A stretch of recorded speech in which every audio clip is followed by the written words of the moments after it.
Hey, welcome everybody. As normal, if you can get the sound of my voice, raise your hand just to see if anybody can hear me. Cool. There are handouts which are in the handout section. And for those of you that, oops, let me just do this. And I'm going to paste direct links to them also. All right. And again, if you want to ask a question, raise your hand as I'm going along or type it in. Otherwise, we're just going to, plow ahead. So today, the conversation is going to be about working with investors. Make sure I get everything set up properly. Cool. And so I made this little outline. I have some slides and a couple of spreadsheets and things like that.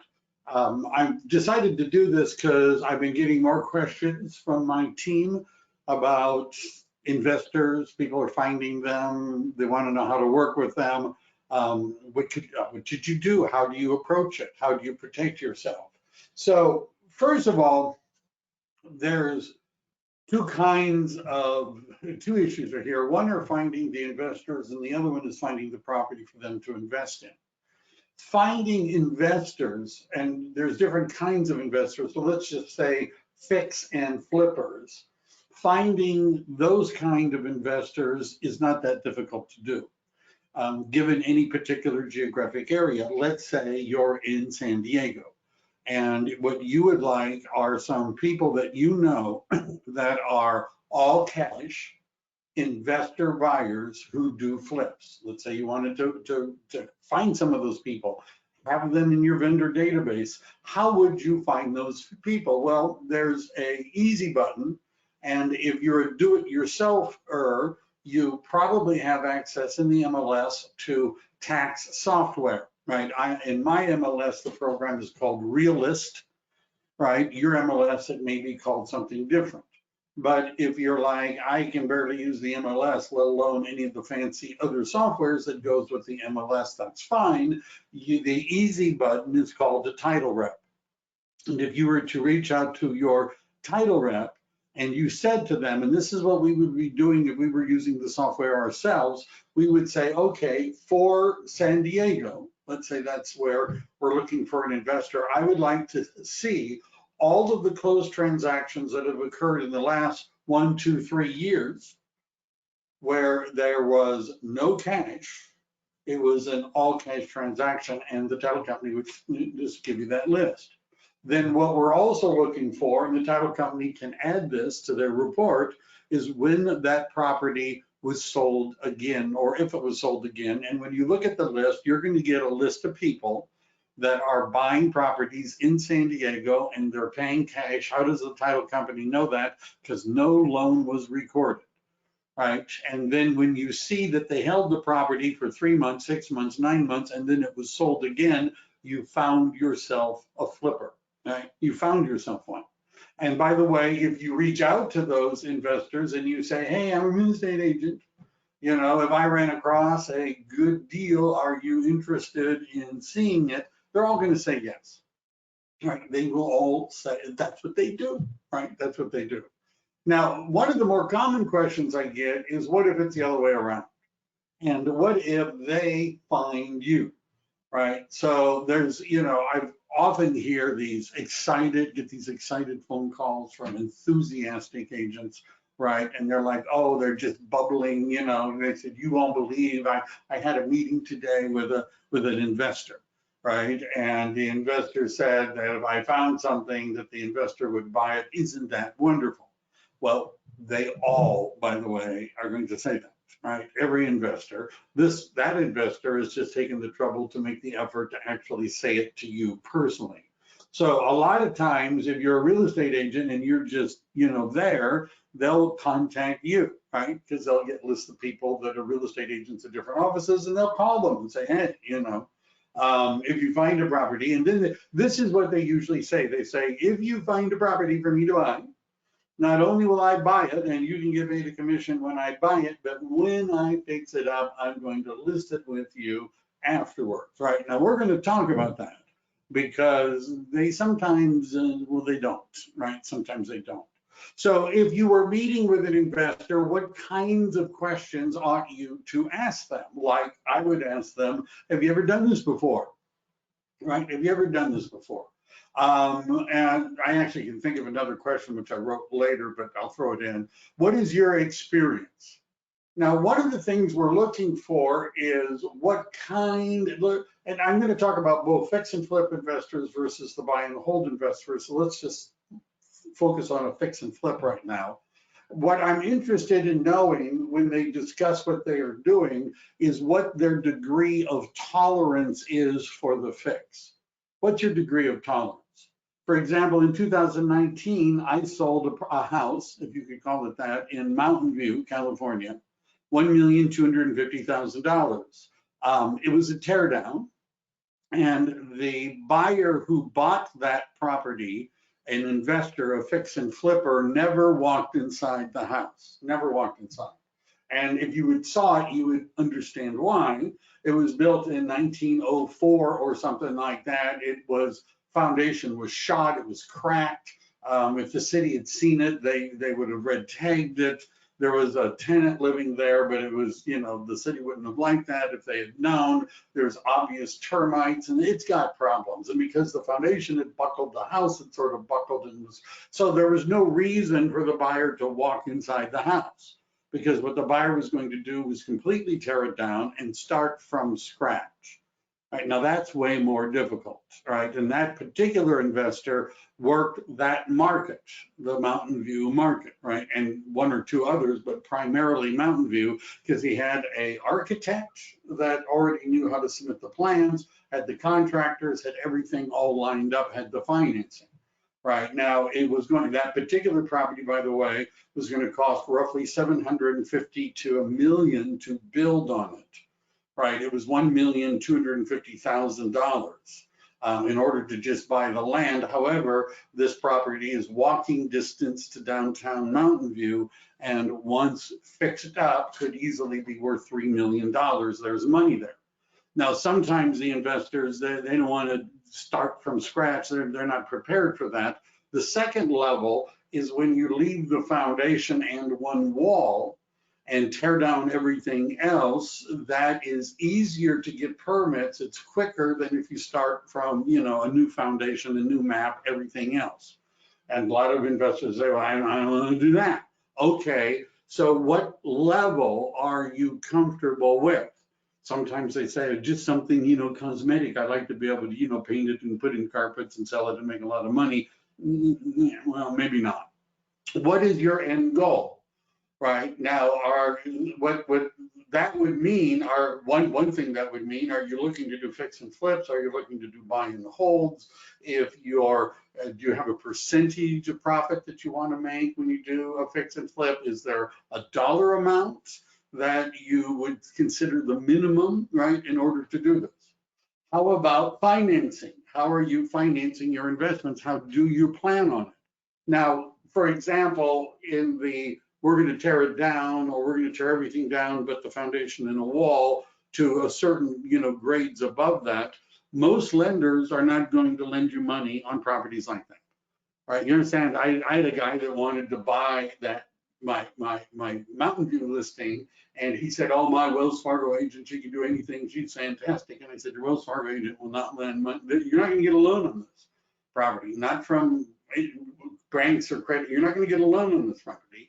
And the loan agent called me and said, I'll bet we're not going to be able to do this, but I need to get the guy off my back, because I've done a lot of loans for him. And I texted her pictures of what the foundation looked like. And she texted me back and said, thank you. We're not going to make a loan like that, right? And most of those lenders will not make renovation loans, even if they'll lend you the money to buy the property. Let's say it's not that bad. Right, you understand the foundation, it's not that bad. It can get past an appraisal. You can get a loan from Golden One Credit Union to buy the property with normal interest rates and all that sort of stuff. Even if that's true, right? Even if that's true, they're not going to lend you money to fix it up. Typically not, right? So if it's at a really needs a lot of fixing in order to flip, we're talking hard money. And a hard money lender, by the way, is going to charge a minimum probably of 10% interest, and that's only if they know you and like you. But it could be 15 or 16% interest. Right? Now that's annual interest. So if it's how long is it going to take to do the renovations, you understand you're not usually going to keep it for a year, but that is important to know because again, depending upon what kind of fix and flip they're looking for, do you have cash? Do you have money? Are you going to need a loan to do an invest, to do the fixing? Because we have to plug those numbers in when we're determining, what kind of strategy? Do you have any strategies? Tell me how you're finding homes. Tell me what you're looking to do. Get them to try to describe what kind of investment properties they're looking for. What is your budget? How much are you willing to spend? What neighborhoods are you buying in? Now, the more people who do tear downs, right, or are willing to start with vacant land and build on them, they generally specialize in particular cities, zip codes, not zip codes, but cities, sometimes counties. And that's because different cities have different rules. The process is different. I have some investors that work only in our area of Saratoga and Mountain View. That's all they want to do is just Saratoga and Mountain View. That's all they want to do. Why are they locked in? Because they've done it there before. They know the process. They have an architect. They have a contractor who knows what that particular city is going to ask for, and they are more certain that when they submit the papers, it's going to be approved and they're going to be able to do what they do. Right, if somebody says, I'm willing to buy a fix anywhere, I don't care, anywhere, just find it for me, that becomes more difficult unless we're talking about more cosmetic fixing because the rules vary, right? As long as we're not doing a tear down, it may be okay, but otherwise the rules are varying. Do you have a team, Mr. or Ms. Investor? Do you guys got a team? Do you already have a general contractor? Do you know hard money lenders? Do you have a property manager if you need that, an attorney if you needed, an insurance, an accountant? Do you have these people? Now, one of the most important ones on this list, right? There's two more important than others, but the most important one may be the general contractor. Because later when we are deciding whether or not this investment will make money, one of the things we need is an accurate estimate as to what it's going to cost to fix it up. Not a low ball to get the contract estimate so that they can have overrides later and and ask for more money, not somebody who says they'll do it in 3 months but it takes them 6, right? Do you have a contractor that you've worked with before? How many offers do you plan on submitting? That may seem like a strange question, right? So there are seminars on this, and I usually know when the seminar is in town, because agents that I'm coaching will call me up and they'll say, hey, I got great news. I found an investor, right? An all cash investor. We're going to write offers and I'm going to be the agent and I'm going to sell it for me. Okay, great. And so when the agent is describing to me what the investor has in mind, the investor has in mind the agent writing hundreds of offers. Hundreds of offers. And so essentially what they want you to do as an agent is to find everything, right, that's in the area that they're interested in, the price range that they're interested in, and they want you to just write a lowball offer and send it to the listing agent. You never know. I mean, you never know. All right, maybe they'll just accept it. All right. Now, those of you that are familiar with reality, right, of our market in California can realize that that approach is unlikely to work because the sellers aren't that desperate. And it's just not, and so they've gone to it, the investor has gone to it. By the way, the seminar the investor goes to that teaches them how to do this is like $40,000. That's how much the seminar costs. All right, and then, you know, they have this plan, and this is called wholesaling, where what they really plan on doing is get it under contract and then selling the contract to somebody else, but they got to lowball it. I'm telling you that a lot of that is just a waste of time if you're a real estate agent, right? It's just a waste of time. What do you need from me? Right? It's a good question, because sometimes the answer is not much. I just need you to find me a house. Sometimes, well, I need you to hook me up with a contractor. I need somebody, do you know any hard money lenders? You know, that depends on, you know, how much help do they need? Now, as you're probably guessed already, there are two basic kinds of investments. There's the flip, the fix and flip, and the buy and hold. Right? And I already mentioned, is there a tolerance level for repairs? I mean, the last person my questions are you a contractor? Do you know any contractors? Right? You know, it's a good place to start. What, do you have a minimum amount of profit? Now, I have a guy who says he has to make at least $50,000 every time or he's not going to bother. He raised that then to 75, and now he wants to make $100,000 profit whenever he minimum amount. You know, now sometimes they don't know that number, right? Because they haven't done this very often. But investors that have done this a lot, they generally have an idea of what amount they want to make, right? Because it's not all profit. They have to spend a lot of time. You got to get the materials. You got to coordinate. You know, you've got leverage, that means the loan costs and things like that. And if it's a hold, a buy and hold, the question for the person is, are you looking for cash flow or appreciation primarily? Now, the investor is likely to say, I want both, but that could be hard. By the way, if any of you online right now have an address of a property that you are, you know, interested in, I'll demonstrate something with, right? I don't know if you guys have an address, but if somebody does, and, you know, it's not something that's such a secret that if I, you know, use it, it would cause, you know, all these agents will steal your lead. I don't know. Otherwise, I'm just going to randomly pick something, right? We'll just say, right? Nobody's texted in anything. So, what do I mean about cash flow versus appreciation? Right? What you will find is that most of the investors are primarily getting cash flow or they're getting appreciation, but they're rarely getting a lot of both. What I mean by that, and by the way, I'm assuming that most of what we're talking about is going to be 1 to 4 units of residential property, right? If you're interested in commercial investments and things like that, that would be a different class. And I've done seminars with a lender that does that as well, but that's what we're really talking about. I see nobody has an address, so I'll pick one. And so what I would recommend is that, here, let me look at one of the programs that I would use in order to do this is RPR. Oh, we've got something. We have one. Thank you. Oh, I'm up in Hammond. Cool. And we have 2. All right, so let's see.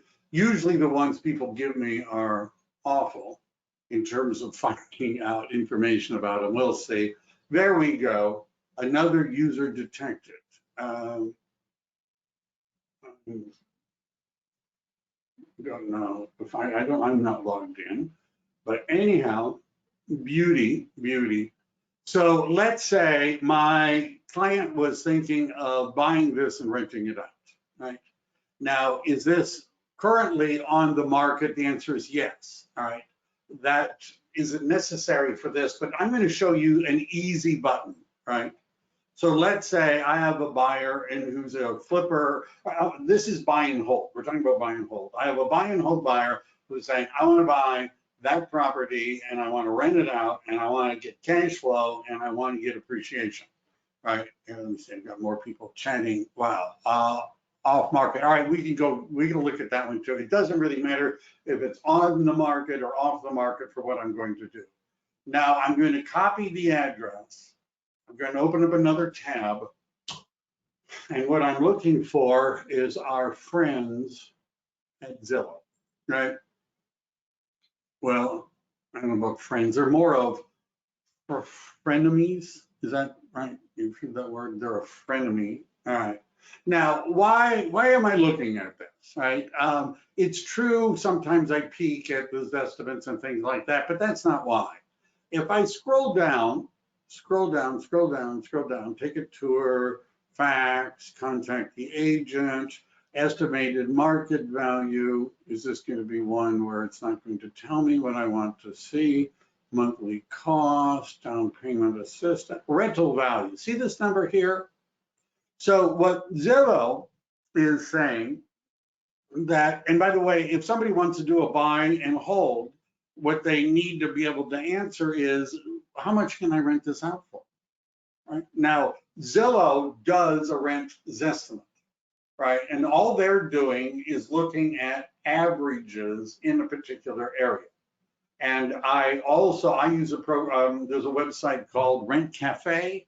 And if I typed in Hemet and I put in Rent Cafe, it's going to tell me for 1 bedroom, 2 bedroom, 3 bedrooms, what are people getting on average per dollar per square foot. So Zillow, this may not be perfect, but in terms of just getting some idea of what we'll start there.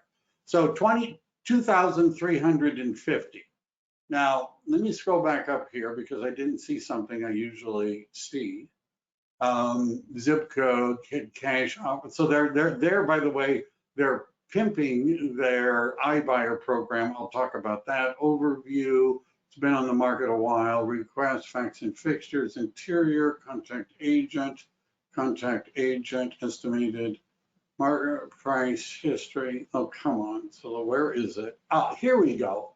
Now, by the way, this is one of the better ones I've looked at.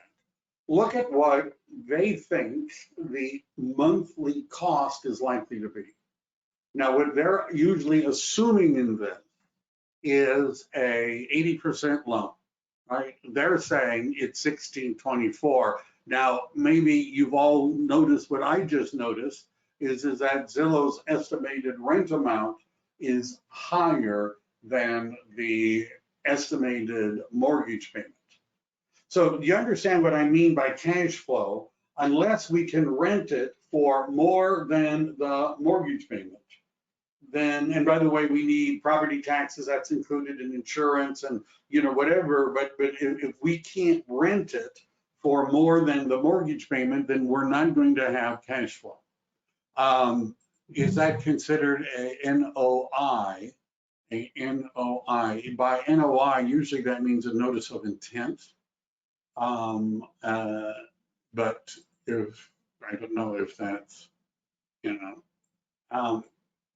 net operating income. Oh, I see what we're saying. Yes, that is an NOI. And usually we use that on income properties. So the net operating income is the difference between what your gross rent is minus the costs of rental minus your mortgage payment. Typically, we don't call that net operating income, but it's called net spendable after we pay taxes and things like that. Net operating income, when you're using capitalization, doesn't include loans, but for our investor buyer who wants to make a profit, a cash flow, right? They want cash flow, then we have to include the loan amount. Now, I could do that other property as well. So but let's just, I want to do that. You get the idea from that. Now, the other thing that we're going to touch on is, so one way just to see if this is even possible is, does Zillow think it'll rent for more than Zillow thinks the mortgage payment is? And if it's already starts with a big difference, this is a potential one. Now, I'm in Silicon Valley, all right, San Jose area, Cupertino, Mountain View, all those places. In most of the Bay Area, the San Francisco Bay Area, it's virtually impossible to get a positive cash flow. And that's because prices are high enough that you can't rent it out typically for the amount of a mortgage if the mortgage is an 80% loan. So the only way in that market that you can get a positive cash flow is if you have a big down payment and your loan to value ratio is now 65% or something like that. Right? Otherwise, you're not going to make a positive cash flow. But one of the differences is, and what we can do when you're comparing this, if we look at the history of this property, you can see, now this isn't too bad. It's gone up, some, but look at the line of sales and financing activities. What are we looking at here? What do I want to look at? Prior sales. So this should be the estimated value, the assessed value of the property. That's not what we want.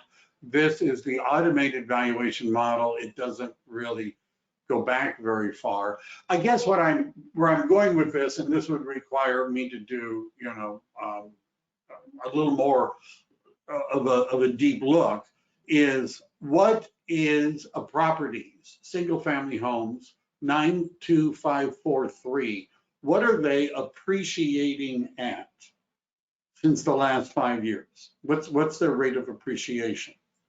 What I've discovered is that in the markets where there's a positive cash flow, the appreciation is generally not as high. Can't see my screen. Somebody, everybody else I think can see my screen, can't you? Is there anybody else who says they can't see my screen? So other people can see the screen. So if you can't see my screen, I don't know. Are your eyes closed? I don't know, but check, it must be there someplace. All right. Does everybody understand? So I sold a duplex 2017, over $2 million in Cupertino, negative cash flow.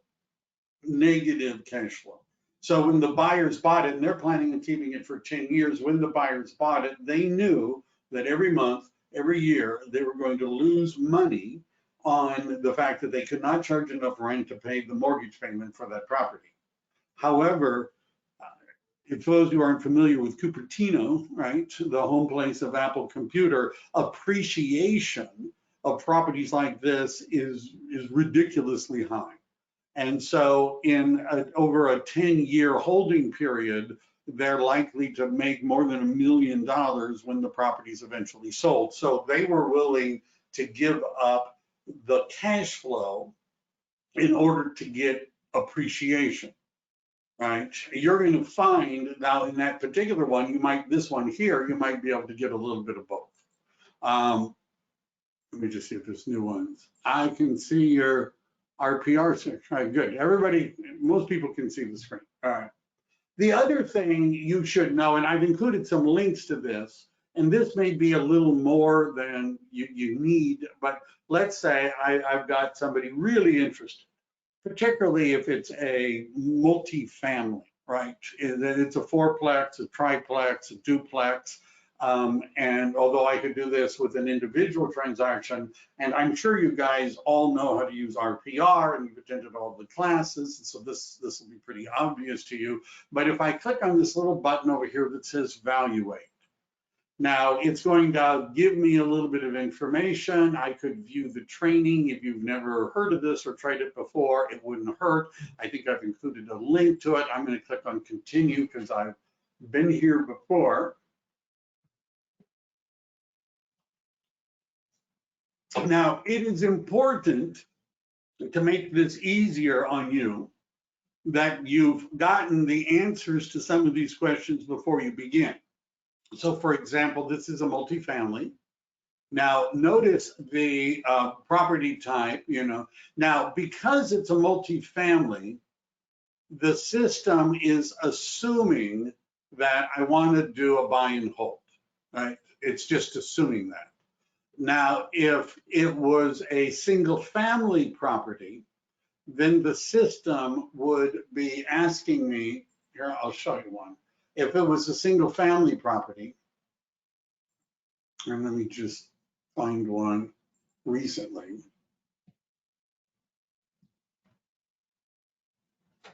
Kylene, Texas. I forget why I'm doing that.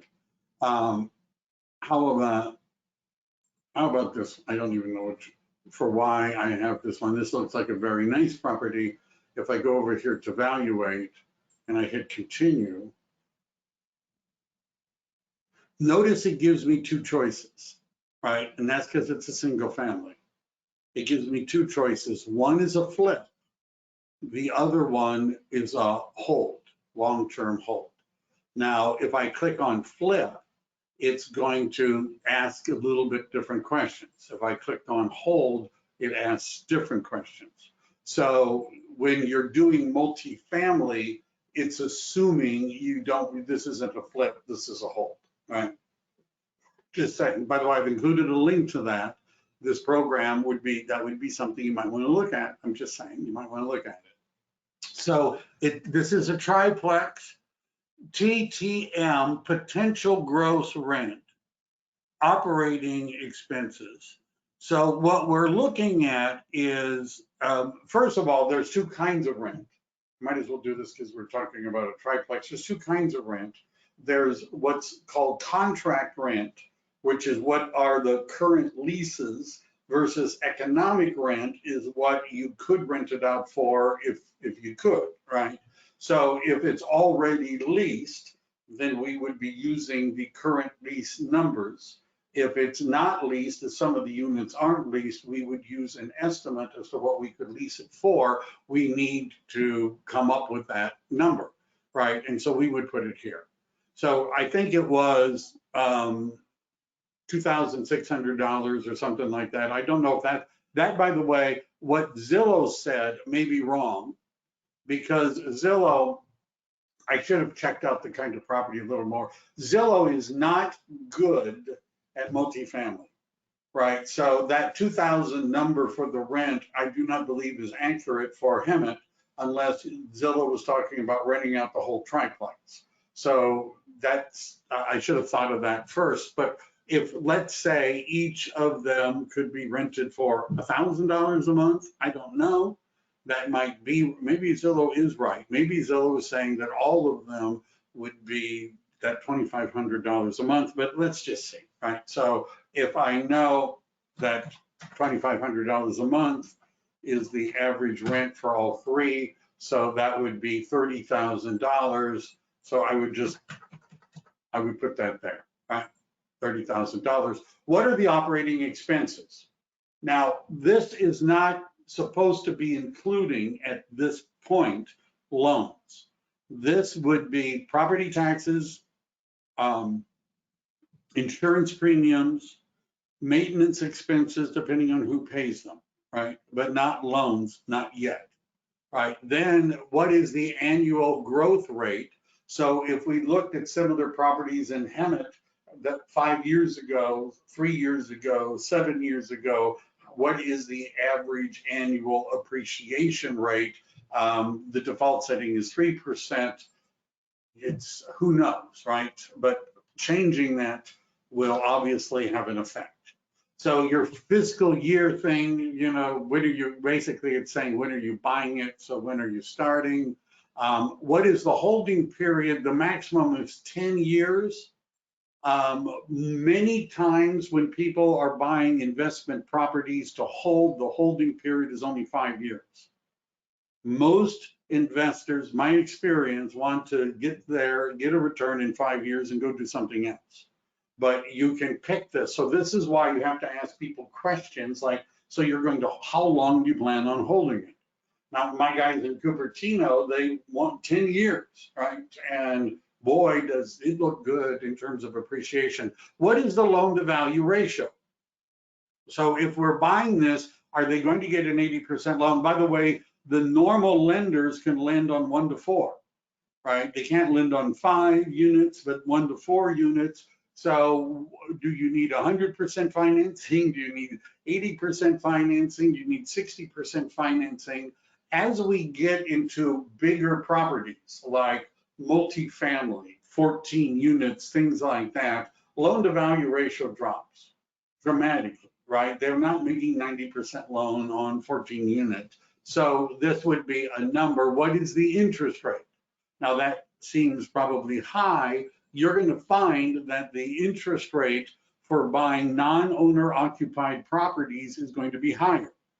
Right, you would need, this is why you would need to lock in a lender, right? Somebody that you can trust that's going to give them what the rates are likely to be. So by the way, if you're on my team or group or you want my help, I know some lenders who do the commercial loans, right? And those of you that have heard from Jody, she'll do anything 1 to 4 units. After that, different lenders, I know some, but you see, we would need to know that. How many equity players are there? Right, are we looking, because then it would be splitting it. So that number, we might just keep it. We're going to hit submit. Now there's videos. I'm not, this isn't the class on how to do this. There are videos, but you can see it's starting to give us a spreadsheet. It's giving us, look at the cap rate, right? And that's pretty high cap rate, right? IRR, which you're going to see, NOI is net operating income, as was pointed out. IRR is internal rate of return, which looks at how much does the appreciation affect the value of the property. And when it says levered analysis, I'm just going to cover a couple of these things. What levered versus unlevered means is leverage means using other people's money, which means a loan. So unlevered would mean you've paid cash. Levered means that you have a loan, right? And then it talks about, it'll break it down based upon that. Can you explain what the cap rate is and why 8% is good? All right. The capitalization rate is the rate at which capital is earned back. And I do commercial real estate. I mentor people in commercial real estate. A typical cap rate out there right now would be about 5%. And 6% would be considered a high cap rate. And of course, this will vary depending upon the kind of property. So let's say that we had a property that was worth $1 million and it produced $100,000 of net operating income. That's pretty high, right? But anyhow, let's say the property's worth $1 million. I'm just explaining what the rate is, and it produces $100,000 in net income. Then what that means is the rate at which getting your capital back is 10%. So if I bought a property for $1 million and I got net income of $100,000, I'm getting 10% a year. If my net income was $50,000, I'm getting 5% a year. Now, what will happen is investors will be sometimes fixed on the capitalization rate. So, and the capitalization rate is a formula which I like to call IRV, I-R-V. And what IRV stands for is that the income of the property divided by the rate, the cap rate, equals the value. So if if my cap rate that I want is 5% and the income is $75,000 and I divide that by a 5% cap rate, it means the property is worth 1.5 million. If the property produces, what was I saying, $75,000, but I want a capitalization rate of 0.07, notice it's only worth $1 million. Because if the rate goes up and the income remains the same, the value of the property goes down.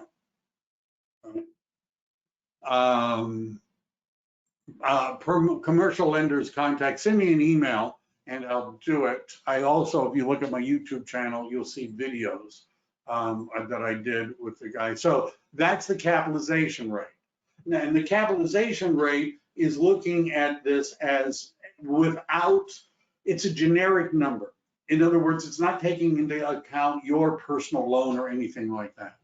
Anyhow, you can see there's more of that, which I'm not going to go through. So Zillow, I discussed that. There's a video, there's a step-by-step process on how to use the Valuate tool. You also could look at the value. There's three ways of determining value.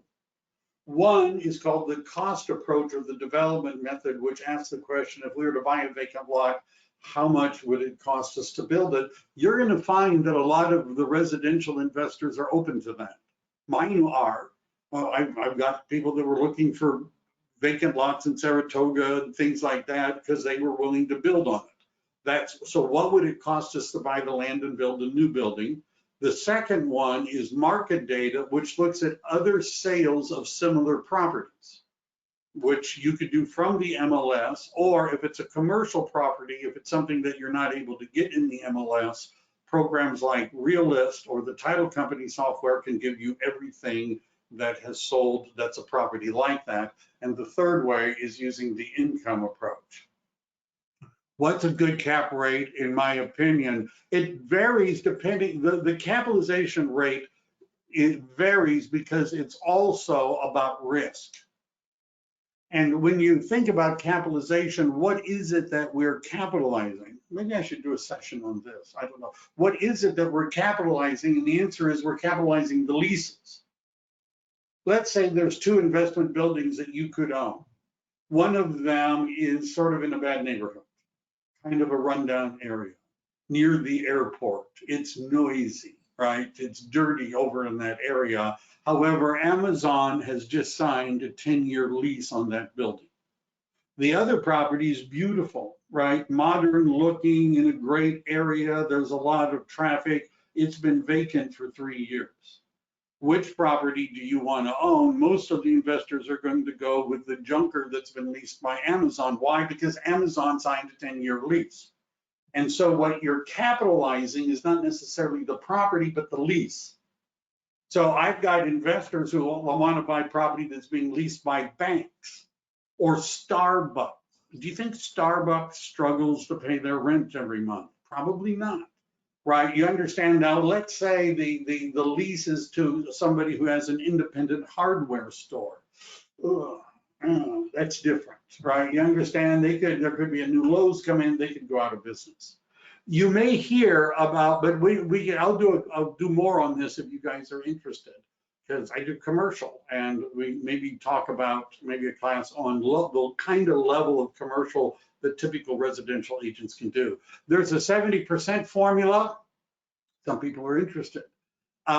And there are, which is the ARV, which is as repaired value times repair costs. I've thrown in a couple of spreadsheets. There's a simple one. So the simple one is, what would the property be worth if we fixed it up? This is the question for the flipper. If I did everything, what would it likely sell for? This is where the pressure's on you, because you got to be kind of accurate about that as best you can. So in this example, $1,230,000. Why not? Costs of funding. So I haven't put that in, but let's say you're going to do a couple of $100,000 worth of work, and you're going to get a hard money loan, and that's 10% interest. So let's say it's $200,000 times 10% interest is $20,000 a month, and you think it's going to take you 3 months to do everything. That's $60,000, right? And you see where I'm going with this. By the way, on all of these things, if you want it, and just make a copy. Go to File, make a copy. You can do it if you want to. Are there repairs, right? And so the cost of funding, I'm trying to see what I did there. So repairs, what is it going to cost to fix it up? Other holding costs that might be related, resale fees, including commissions and things like that. And then the ARV, which is the as repaired value, minus the costs, funding and repairs, gives us a number 903,000. Now, what the 70% rule says, and I'm not saying that this is the best rule, I'm just saying that a lot of investors have heard about it because it's on the internet, is that in order to be safe and to make a decent profit, you only want to pay 70%. Right, this is your offer, 70%. Now, Some of you may already see a problem. And the problem is the property looks like it's worth 1.2, but we're offering a little over 6. Well, that's because of the repairs and all of that. Now, if you're saying, I don't need 30%, right, because that's a lot on a $1 million house, that's a lot. So I don't need 30%. I'm only looking to make $100,000 or something like that. What you would be doing is modifying that number. You see, what I sometimes tell people is you have to subtract whatever profit you expect to get from that number. And it wouldn't hurt to have a little bit of a buffer, because sometimes it takes longer, which increases your financing costs. Sometimes it costs more to do the renovations.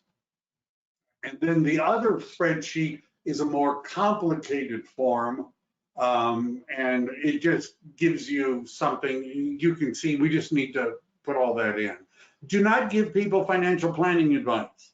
Agents sometimes call me and they say, I got a client, the client wants to be a real estate investor and he doesn't know if he should do short-term flips or long-term holds. What is the best investment strategy? What should I tell them, right? I get questions like that. And my answer is, are you a certified financial planner?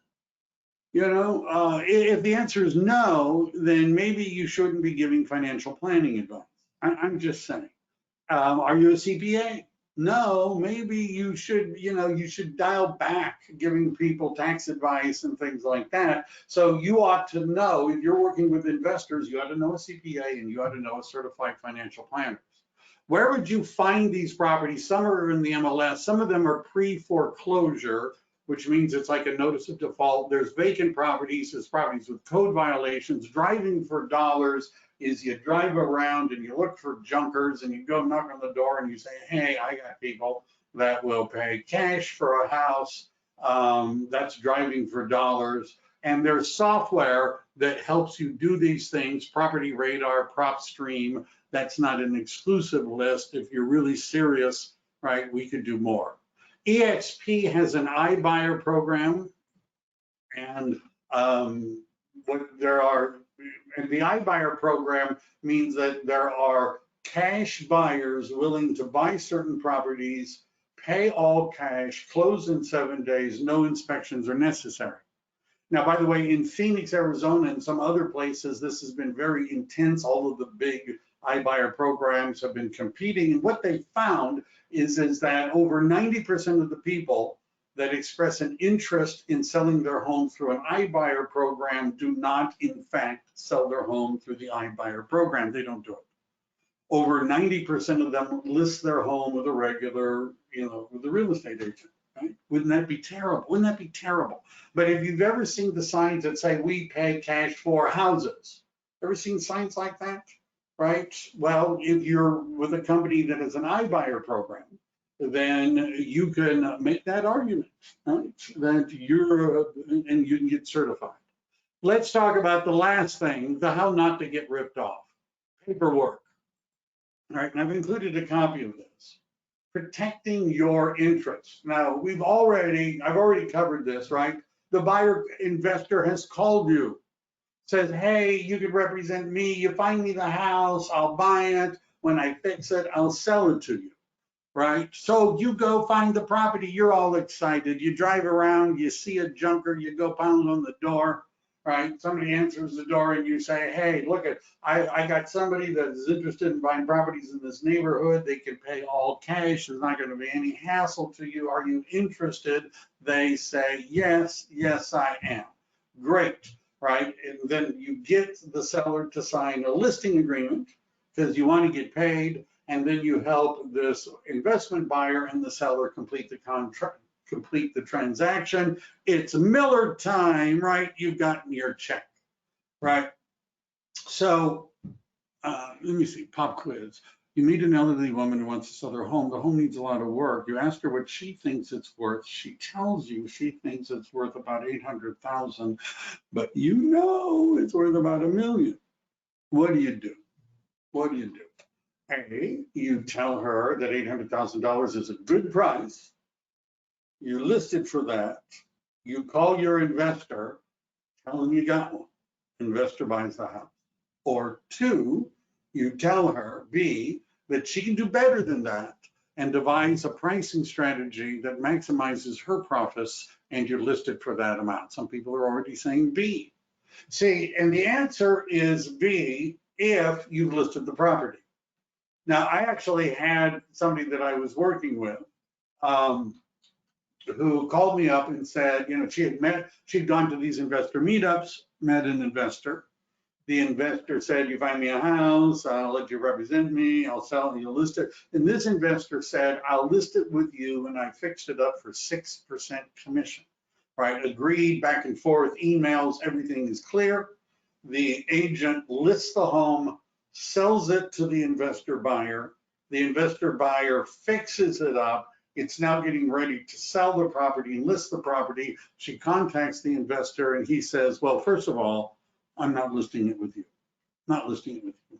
And secondly, I'm not listing it with anybody for 6%. I'm talking to some flat fee brokers. That's how I'm going to do it. The agent said, you can't get away with this. We have emails. I have a record of our conversations. I'm going to sue you as you promised, and I didn't. And the investor said, go ahead, sue me, and I'm going to report you to the Department of Real Estate, and you're going to lose your real estate license. So she calls me, comes to meet me, brought her husband, right? Is this true? And the answer was yes, it's true. If reported to the Department of Real Estate, she's going to lose her real estate. Why? Because she used a listing agreement. And a listing agreement does two things. One, it does create an obligation to pay you a commission if the property sells. But two, it creates a fiduciary relationship. It makes you the agent of the seller. And if you're the agent of the seller, your job is to get the seller the highest price possible under the best terms possible for the seller.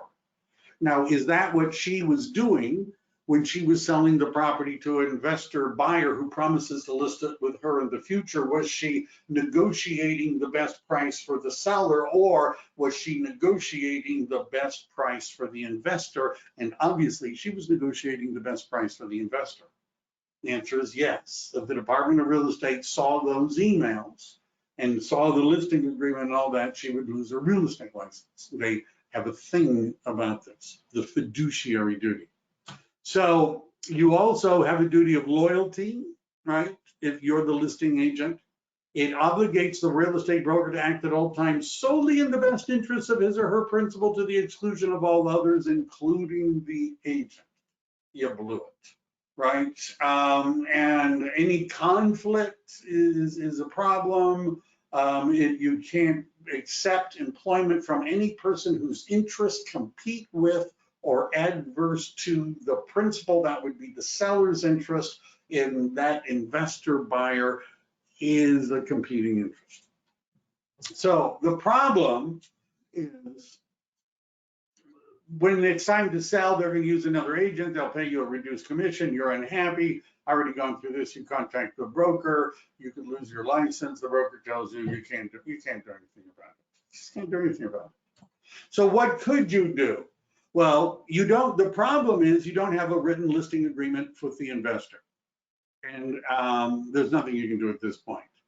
And what went wrong is because you signed a listing agreement, and so part of the issue to remember is that many times these investors want you to find an off-market property.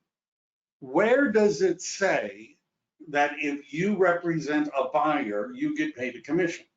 And the answer is that's in the MLS.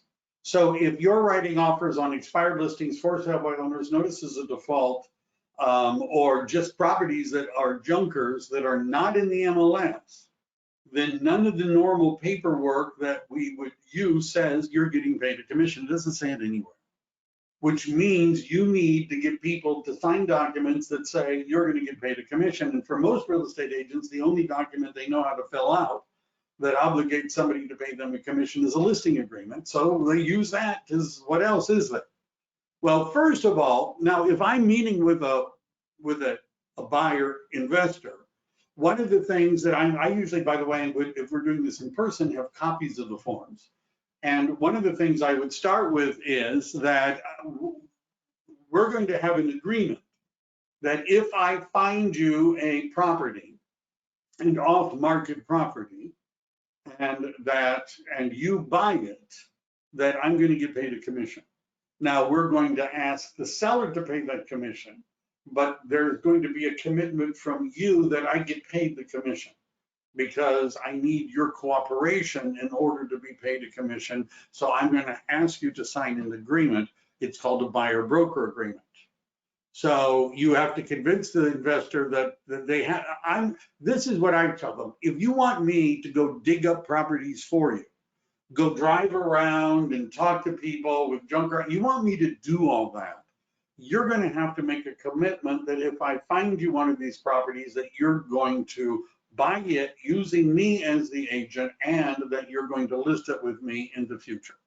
So the different forms that we would need to do this is an agency disclosure form, a buyer broker form, either the commission agreement or the single party compensation agreement. I like the single party compensation agreement, and perhaps even a seller non-agency form.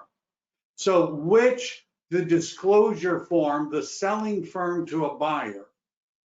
Right now, at this point, you understand we haven't written a residential purchase agreement where that form is included, but we're going to want that form filled out. Second thing we're going to want is a buyer representation agreement. And there are three of them. One of them is, in my view, relatively useless because it says non-exclusive and not for compensation. Neither of those sound good to me. One of them is called the exclusive buyer representation agreement. The problem with that is investors who know what they're doing won't sign it, because it says it doesn't matter how they find a property. If they ever find a property, they have to use you as the agent for a year or whatever time period you put in. They're not going to sign it. The one that usually works is called the non-exclusive buyer representation agreement. And that version says, if I find you a property or negotiate on your behalf for the purchase of the property, I'm entitled to be paid a commission. That's all it says.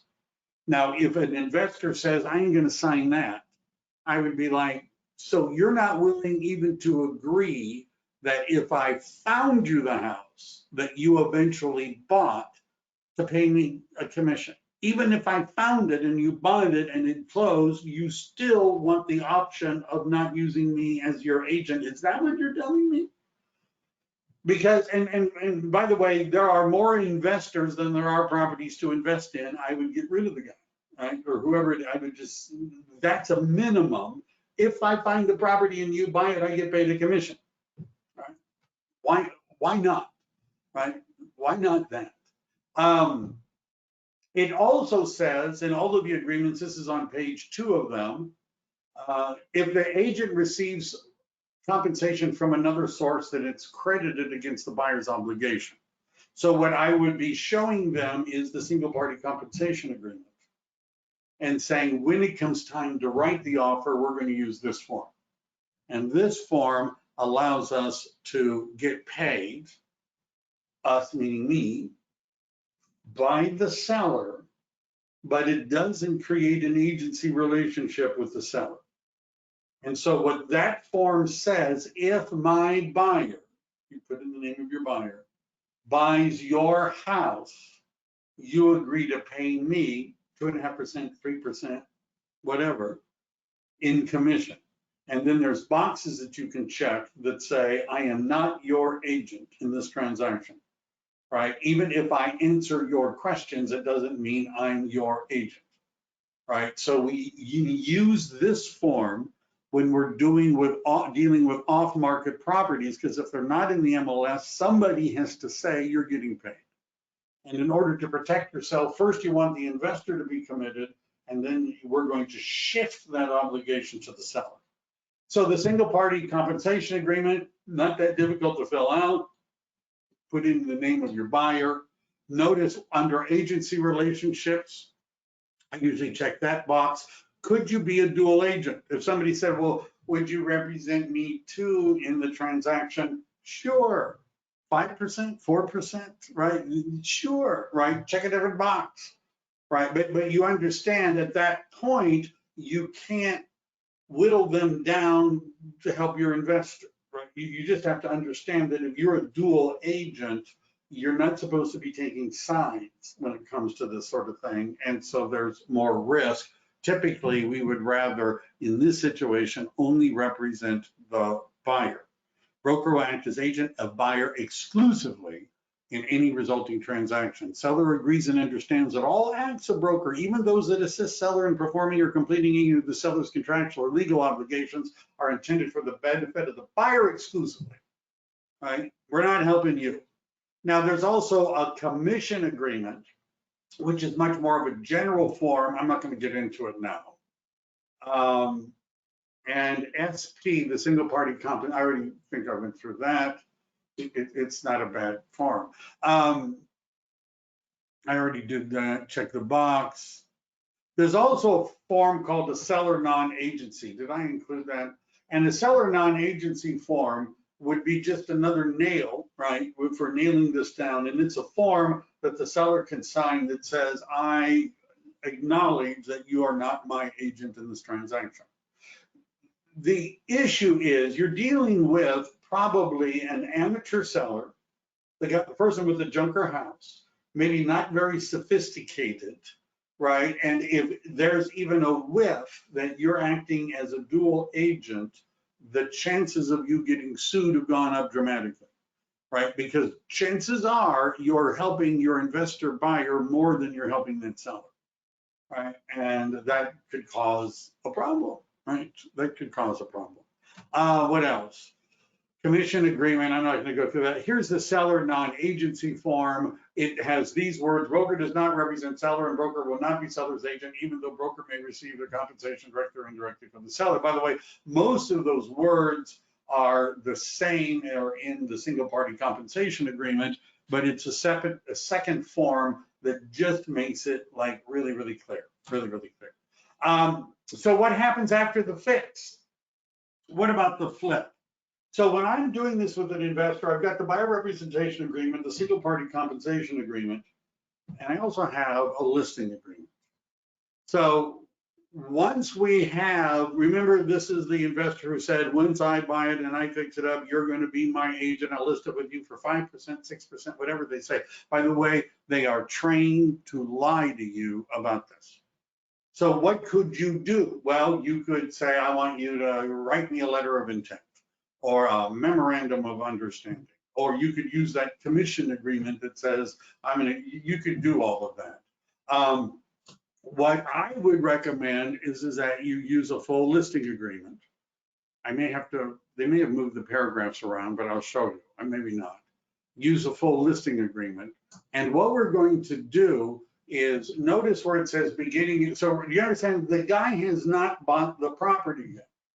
I'm talking to him. First of all, I'm doing this in my initial meeting, but I'm talking when it comes time to implement this, I say, look, I found you a property, right? I found the property and I think it meets your criteria. And so here are the forms we're going to use. We're going to write an offer to purchase the property, but remember our agreement is that once you're done, I'm going to list it. And you believe that you're going to be able to do the flip in at least 3 months. But you definitely want to do it as fast as possible, so maybe 4 or 5. So what we're going to do is we're going to put in like today's dates. This is a listing agreement. And yes, I know they don't own the property yet. And then we're going to put in 6 months, 8 months, a year as the end date. We know that they haven't bought it yet. Because what we're going to do, first of all, notice what it says in paragraph 3 of the listing agreement. If they try to do something to us, like use somebody else to sell the property, we could pay the commission. If they say, I'm not going to sell the property during the next 6 months or 10 months or whatever period we wrote in, paragraph 3A3 says if the property is withdrawn from sale, made unmarketable by the voluntary act of the seller during the listing period, they owe us a commission. And then I add in paragraph 21, first of all, the seller elects us to exclude the property from we're not going to be putting it in the MLS right away because he doesn't even own the property yet, right? We're going to do an exclusion. And in paragraph 21, This language I got, by the way, from a lawyer that works for the California Association of Realtors, where it talks about the buyer is in the process of acquiring property. This agreement will become effective upon buyer's ownership. Should buyer fail to purchase the property, the agreement is void. Now, what happens when I'm talking to an investor and I say, so this document says that if I find you the property and you buy it, that I'm going to be, obligated. I'm going to get paid a commission. Is that all right? Right. This is the document that we're going to use when we actually make an offer, or we're going to ask the seller to pay that commission instead of you. Okay, great. And this is the document we're going to use when we make the offer for you to list the property with me, so that once the fix is done, I'll be representing you in the sale of the property. Now, what will happen is a fairly decent percentage of the investors, as soon as I start talking about that listing agreement, will start shaking their heads. They'll start shaking their heads. And I'm like, what's the matter? And they're like, no, I don't want to sign that listing agreement. Why not? Well, I want to keep my options open. Oh, what options are you wanting to keep open? Well, we know what the option is. The option is I find him the property, he buys the property, and then when it comes time to sell the property, he uses somebody other than me. That's the option the investor wants to keep open. Right? Now, some of them, by the way, when I show it to them, start nodding and they say, right, absolutely, I buy it, I'll list it with you when it's done, no problem. My personal view is that smart investors don't have any problem with this, because if they're smart, what they want me to do is to find them another one. And if they rip me off one time, I'm not finding them another one. Other investors feel that there's so many real estate agents out there, just rip them off and rip them off and rip them off and just go find another one to do it.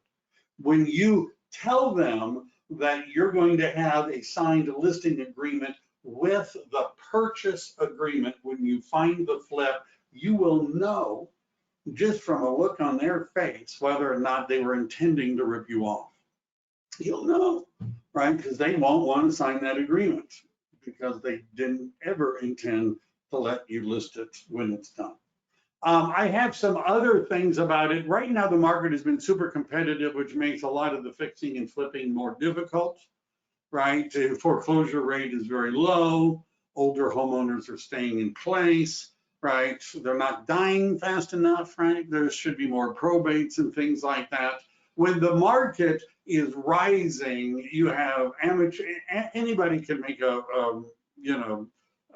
money, because if the market is rising, even if you overpay, if you wait long enough, it'll come up in value. But if the market starts to moderate and go down, then the amateurs leave the market, right? Because if the market is dropping in terms of prices, or time periods are extending, now the numbers have to be better, right? Does everybody understand, if it's really easy to sell properties and people are getting more than the last one by a lot, you can make a mistake as a flipper on an offer, because in 3 to 6 months it will have gone up in value anyhow. But what if it goes down in value while you're doing the work? Your numbers have to be better. Good deals are going to be harder to find sometimes, and I think that the market we're heading into is going to have more of that. Value propositions, agents are going to change, pricing strategies are going to change if the market seems to retool and refocus. All right. What else? What are the advantages of having an iBuyer program? One of the things I like about EXP is they have this iBuyer program where I don't have to worry about the investors ripping me off, right? I don't have to worry about that, right? Because they already have signed an agreement and they've agreed to list it and all that sort of stuff. It's just a lot smoother. All right. I hope that was, I don't know, helpful. I don't know. Might have been.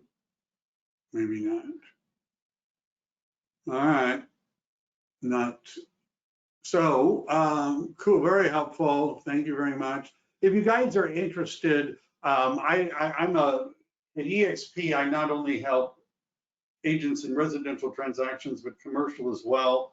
I used to be a commercial mentor for a large Keller Williams office, and there's a lot of residential commercial overlap. In other words, I just closed an $850,000 commercial property that's well within the typical residential sale up in that area. And I'll throw in some more classes about that if you guys are interested. Where is the best place to watch the video again? My videos are, I'm not sure which one you're thinking of. Upthink Real Estate is my YouTube channel where I have a lot of videos. If you're missing something, send it to me. I'll do a class on commercial. I'll get the commercial lender back, different lenders, different loans, not the same people, totally different. The commercial loans, let me just say this, RESPA, truth in lending, they don't apply. No, not in commercial properties. No RESPA, no closing disclosures, none of that stuff, right? None of that stuff applies. No TDS, no SPQ, none of that. Just completely different. I'll do a class, and why not talk about that? All right, thank you guys very much. If you have any questions, by the way, if where you're at is not where you want to be in the real estate business and you would like to maybe upgrade and charge more, reach out to me. And why don't we have a talk about ways in which you can increase your business? In the document at the very top, I have my calendar link. Click on it, make an appointment. I would love to talk to you. What would be the starting date on listing to sign? I would start with the day that I wrote the offer. We're starting the listing in advance of their ownership of the property, which is why we put in that special sentence in paragraph 21. Anyhow, have a great day, everybody. Stay safe out there. Talk to you later.